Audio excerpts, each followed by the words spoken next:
particular reason. That's just the way we are. Yeah. I'll leave you with this one line from the description in the video, is that it is designed to merely be a taster for the world of beneath, in the hopes of securing investment in a feature length. Just some tiny moments that surround the main narrative. So we could be totally wrong. This guy could come out with a feature, make millions, tens of millions, billions of dollars. Just make us eat our hat. All right. We're recording this now. We have it on the record. I will literally eat my hat if he makes a feature film and it does well. If it makes more than 60% on Rotten Tomatoes, I will eat my hat. Okay. Okay. Those are my parameters. I think that's fair. It's really easy for you to not have to eat your hat, but we'll see. There's a lot of hurdles to be jumped. So we're moving on now to our listener submitted film. Now, this film, just so I can, yep. So this film comes from Gideon Blackman, and the title is Infinity. Now, this it was submitted to us on the site, through the form on the site. So I recommend, if you would like your film featured on the show, submit yours, and I'll personally write you a detailed write-up and kind of give you some of my thoughts and maybe some opinions and kind of things you can do to work on that we won't necessarily talk about on the show, kind of more details and a little bit longer, kind of some constructive feedback. But if we feel like it, we'll both watch it and then talk about it on the show. And that's what we're doing with Gideon's film here. You may not be able to watch it. I'm going to ask Gideon, see if it's okay to post it, because it is password protected, and I'm not sure if he's doing anything with this. But his short film is called Infinity, and short synopsis, it's about a retail corporation called Infinity takes over a small town through an advertising campaign where posters called Miss Infinity come alive and sell their products to unsuspecting customers. Yeah, and it's throughout the film, it's intercut with these short little vignettes. They're almost like very minimalistic Spartan ads, where it's literally just a guy in the Infinity uniform, which is like a painter's outfit, which is kind of neat, but a painter's outfit in sunglasses, yeah, which I thought was nice. Where they sort of hawk products. Again, very, very plain, very like, I don't have the example in front of me, but it's kind of like intercut with those. Yeah, it's episodes. A little it's not quite subliminal, but it's very kind of low. It's exactly what you expect, like this dystopian future of the megacorp being. Yeah, and like they don't care what their commercials look like. They're not trying to trick you. They're just trying to brainwash you. It has like the flavor of an experimental film. Yeah, it has the video, like the bad video filter on the one that's like standard on Final Cut. Oh really? Actually, I think so. I didn't think it was too bad. It's probably it wasn't overdone. It was. I'm not poo-pooing the fact. I'm kind of describing what it looks like. Yeah, it definitely wasn't overdone though, which I was nervous of when it first started. I thought the whole thing was kind of going to be really. I mean, it's very easy to overdo it on the effects. I thought it was going to be really experimental when I first started watching it, but I was glad that it didn't take that. I mean, experimental films, whatever. I'm not a huge fan of them. I usually don't understand what's going on, but. It was kind of nice to have the little kind of experimental commercials in between. But let's start off talking about things we liked, and then we'll move on to things maybe that we didn't like and maybe need some improvement. First off, I just want to say, when doing a short film, and you can tell this is it's kind of a little amateur, low budget. Just with some of the acting. I would say if I were to guess, it looked like a student film. Yeah, and kind of like you had your friends and some maybe people off Craigslist, that kind of thing. Very very low budget production, I mean with that, the audio, kind of combine these two things. The audio wasn't as bad as I would have expected. I mean that sounds negative, but a really hard thing to do, especially when you're first doing films or you're just trying to play around with the format, is getting good audio. I'd say the only thing was the audio mixing wasn't great. You could kind of hear between some cuts where the audio would come out, where you'd hear a little bit more wind or a little bit more noise. Yeah, I think audio's it's a very easy thing to overlook, and a lot of people overlook it. I was pleasantly surprised with how the audio turned out, and I don't think I noticed as many, I guess, audio flubs. I think once I heard good audio, I was like, okay, this. Yeah, you weren't listening for it, and I only saw it stand out in one spot, which is why I mentioned it. But talking more about things that we like, things that we thought were done rather well. than me just immediately jump on the constructive criticism. Yeah, I think what I liked about this film was that I think it had its purpose. Its purpose was clear. It had it knew the themes it wanted to explore. Like it was true to its own self, if that makes any sense. It does. Yeah. I think it had a point of view. It had this it had a very interesting take with sort of like this corporatism, consumerism theme of, you have the mega corporation, and you have people interacting with the mega corporation, and it's a commentary. It's a commentary on that and how we interact with corporations and, advertising, sort of not so, I guess, kind of hinky advertising tactics, and I guess if you want to extrapolate that even more, sort of, I guess, maybe I'm looking into things that don't exist, but cough button, pardon me. Sort of like a big data thing where it's like it watches you and it knows what you like, so it can advertise to you what you want. Yep. You know what I mean? Yeah, and there's that kind of instant gratification. Here's exactly what you want, what I think you want based off everything I know about you, and here it is. I just thought of another thing. I wasn't sure if Miss Infinity was a robot or a hologram, and how it was just, there's a couple confusing things, which may have just been like budgetary restraints of maybe they were supposed to be effect there kind of thing, but yeah, I thought the dialogue and, like you were saying, kind of the idea and knowing what it set out to do and doing it was really, really good. I mean,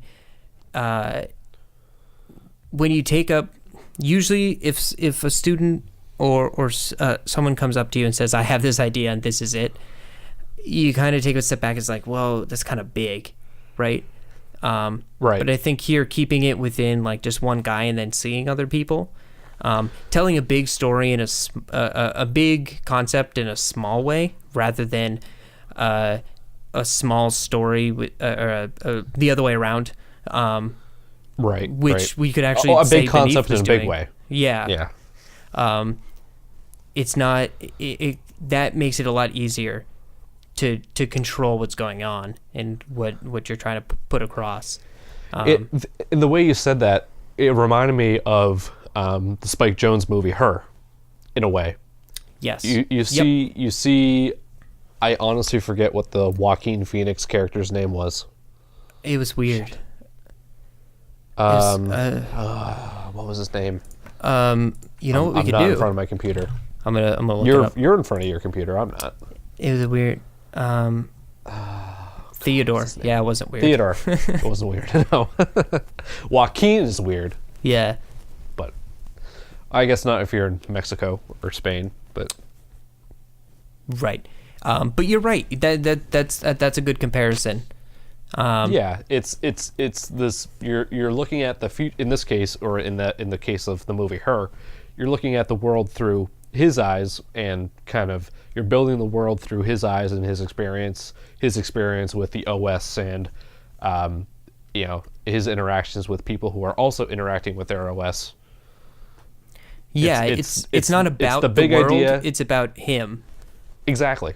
In his interaction with other characters who also live in that world. I mean, when the characters when they don't provide commentary on the world, I think everything's fine.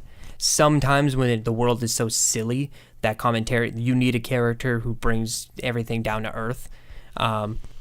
But in this case, where everybody, everybody's got this thing, everybody's interacting with the advertisement in this mega corporation, you get the idea that, okay, everything's normal. I got that. My disbelief is suspended. What else do you got? And that's where it starts. I think this is where it could have been built more. Like, run with it. Go. Like, it looks like you wanted to keep going. You wanted to take it to the next level. You wanted to be a little more silly. Explore it a little bit more, yeah. Yeah, play with it a little bit. But I thought, everything was there. That story was there. We could see the pieces coming together and see it all. And like I said earlier, I touched upon a little bit, the dialogue I thought was pretty good. It wasn't over the top. It wasn't all this exposition. It sounded natural from as far as I can tell. Yeah, for the most part, I think. Yeah, there were some parts that were a little wonky. Just kind of the when at the end when they're taking down the signs, the posters, and putting them in the car. When he first walks up to those guys, I thought that was good. I think his conversation after that was kind of. It's hard when I think maybe some of it may have been ad-libbed a bit, and you just. Yeah, there was. I think the first time we see the main character, which do we ever get his name? Do we ever know what the main character's name is? That's a question we can look up.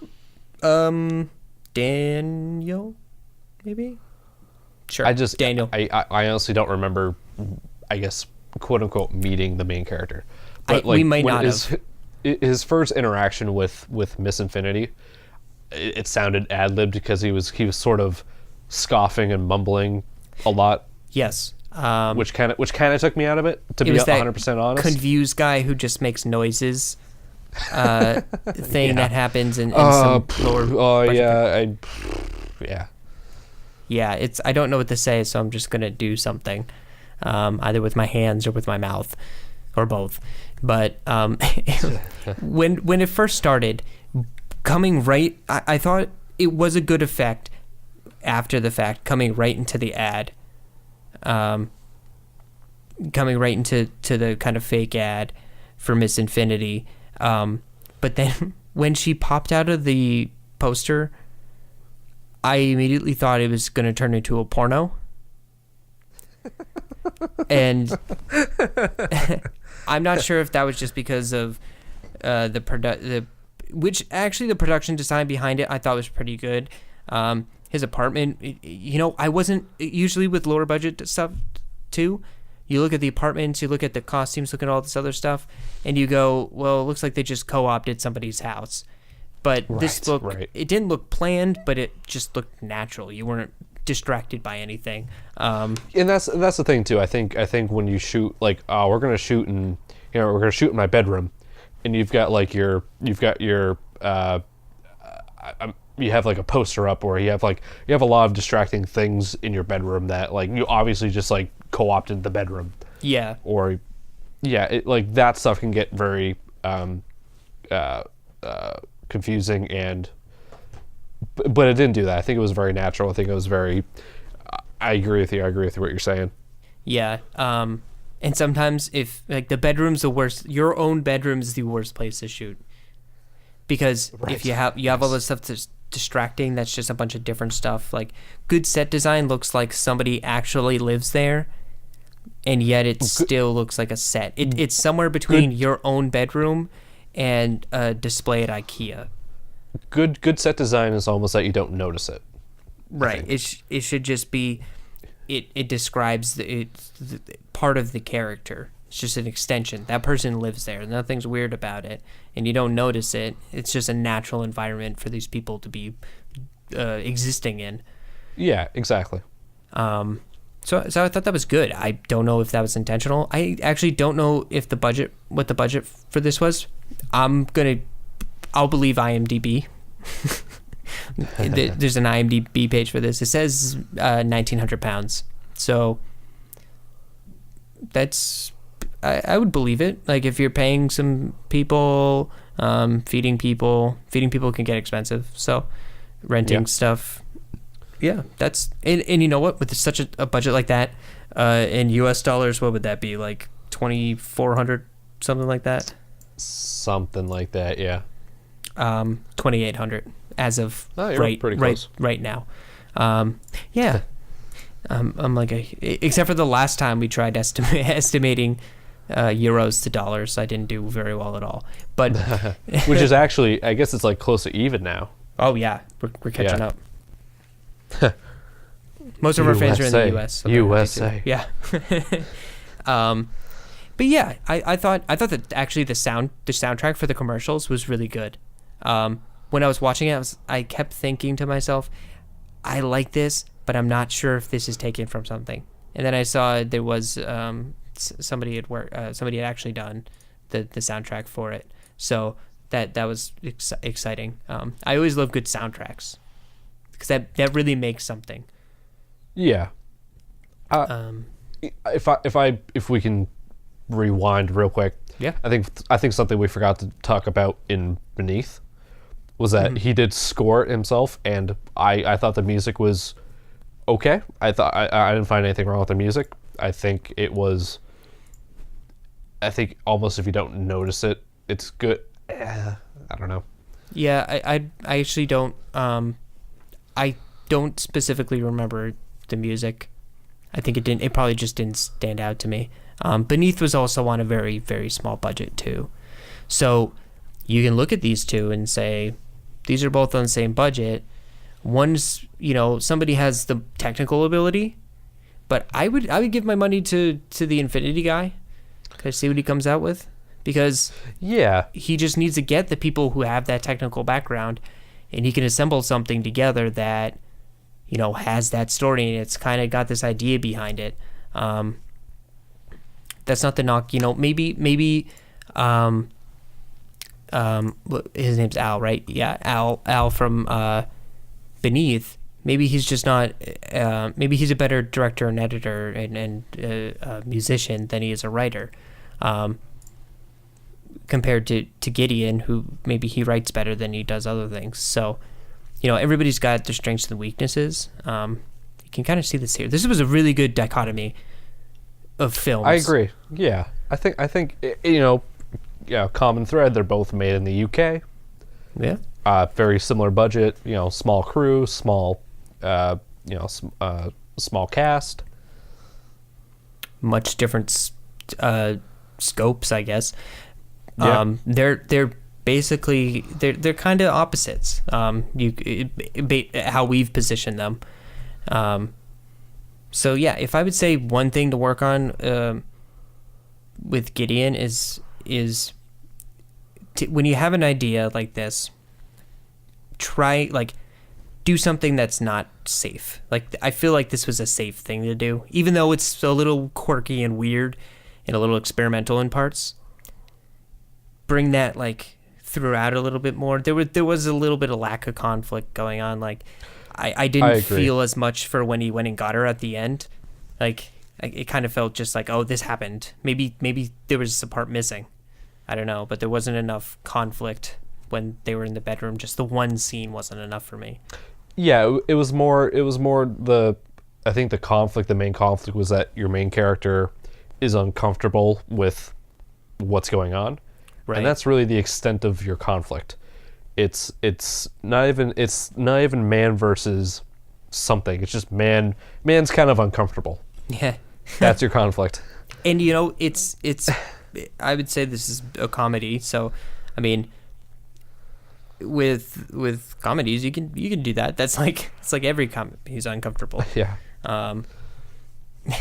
That's that. I mean, hell, they based the Office around, more or less around that cringe Yeah. comedy. That's a thing.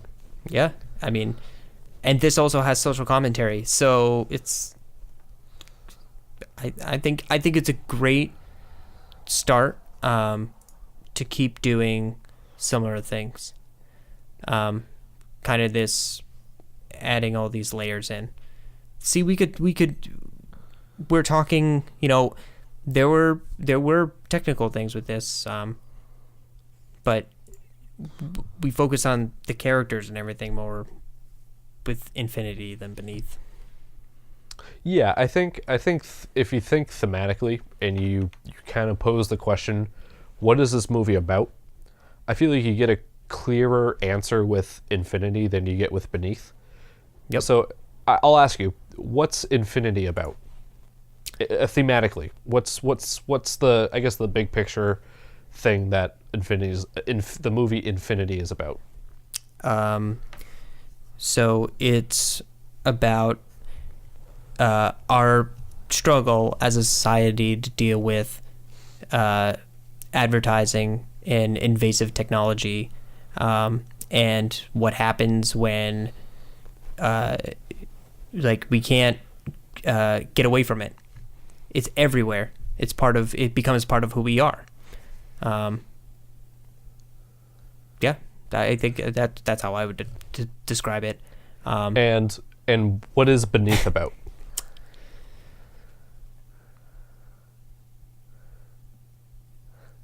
Anytime. It's okay. I'm gonna pull something, and I'm not gonna use his Get made up those thing. film school gears pumping. Vocab words. Yeah, it's hard. I mean, I would say because it's so thin, because you have to go only because it's about how we work together to achieve a common goal. Like that's not even specific. Like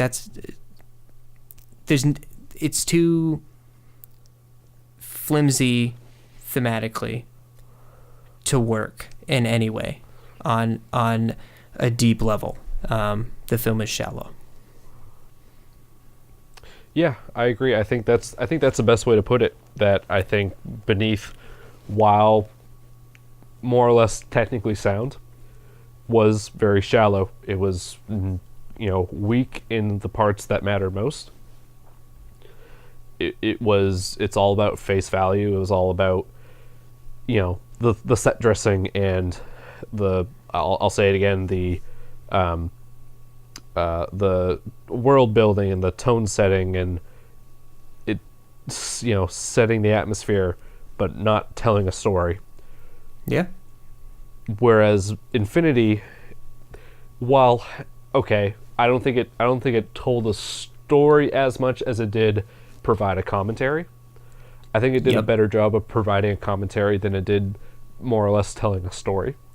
But I think that makes up for it. It gave us something to talk about that wasn't bashing the film. Right. If you could achieve that, you've achieved some level of success. And I think that's what makes films more memorable. You can talk about it more than just like, oh, that was kind of cool. It actually gives you something to talk about more so than, oh, that was neat looking. Yeah, I agree. It's those movies that like the Transformers movies. Right. Yeah, they're exactly. pretty, but it's like it's kind of like what they teach girls when they're little. It's the pretty girls are just dead inside. Right. I know nothing about being a little girl or teaching little girls, so that's my extent of my knowledge about that stuff. And I think that's a great place to wrap up before we run aground and start saying things we don't mean. So yeah, if you'd like to submit your short film for us to talk about, give some pointers, give some tips, talk nice about, talk bad about, give you some constructive criticism, drop us a line. SaturdayNightShorts.com. I'll also add, please only submit the short that you made. Yes, don't it's very submit important. other people's shorts. Submit your own shorts, please. Yes, and make sure I'm able to verify that in some way, please. If whether Gideon, for example, submitted his on the site, gave me a Vimeo link, and I can see that it's his Vimeo account and it links to all his other pages.